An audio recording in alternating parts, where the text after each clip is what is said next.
আসসালামু আলাইকুম, hello everyone. আজ চলে এসেছি আরেকটি নতুন রেসিপি নিয়ে। এখানে পোয়া মাছ এনেছি। পোয়া মাছ আজকে ভুনা করে দেখাবো। তো এর জন্য পোয়া মাছগুলোকে ভালো করে ধুয়ে নিয়েছিলাম। আর সবজির জন্য নিয়ে নিয়েছি টমেটো। 3টে টমেটো নিয়েছিলাম। এখানে পোয়া মাছগুলোর মধ্যে আমি কিছুটা পরিমাণ লবণ এবং হলুদ মিশিয়ে আসসালামু একটু নেড়ে আলাইকুম, নিয়েছি। Hello everyone.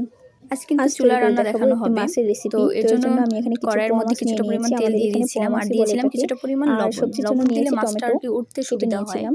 পোয়া লেগে থাকে মাছগুলোকে না। ভালোভাবে তো হলুদ আর লবণ দিয়ে মাখানো মাছগুলো ভাজতে দিয়ে দিলাম। একটু ভালো করে ভেজে নিতে হবে। কড়া করে ভেজে নিলে মাছের স্বাদটাও বহুগুণে বেড়ে যায়।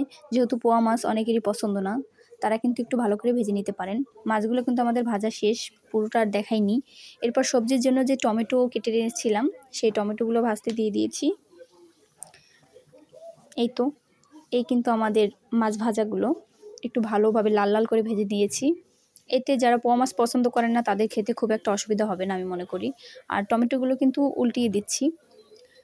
এখানে টমেটো দিয়ে পোয়া মাছ ভুনা হবে আজকে। আর এখানে টমেটো ভাজা হয়ে যাওয়ার পর কিছুটা পরিমাণ তেলের মধ্যে পেঁয়াজ বাটা এবং রসুন বাটা দিয়ে কিছুটা পরিমাণ হলুদ দিয়ে দিয়েছি। আর দিয়ে দিলাম মরিচ কুচি। এটা একটু ফাস্ট হয়ে গেছে, আমি দুঃখিত এর জন্য। আর দিয়ে দিচ্ছি লবণ। আপনারা আপনাদের স্বাদ মতো দিবেন। এরপর এটাকে ভুনা করার চেষ্টা করছি। একটু ভালোভাবে কষিয়ে নিয়েছি। একটু পানিও দিয়ে দিয়েছি।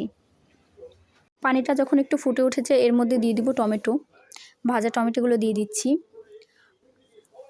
আর টমেটো দেওয়ার ঠিক 2 মিনিটের মাথায় আমরা পোয়া মাছগুলো দিয়ে দিচ্ছি। যেহেতু পোয়া মাছগুলো ভালোভাবে লাল লাল করে ভেজেছি, টমেটোও ভেজেছি আর ভুনা করবো, এই জন্য বেশি দেরি করিনি। ঠিক 5 মিনিট পর আমরা এটাকে নামিয়ে ফেলবো। 5 মিনিটের বেশি জাল করব না, এতে মাছের স্বাদ নষ্ট হয়ে যেতে পারে।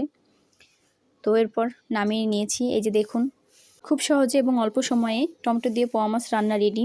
তো আজকের ভিডিও এটুকুই। ভালো লাগলে আপনারাও ট্রাই করবেন। সবাই ভালো থাকবেন। আল্লাহ হাফেজ।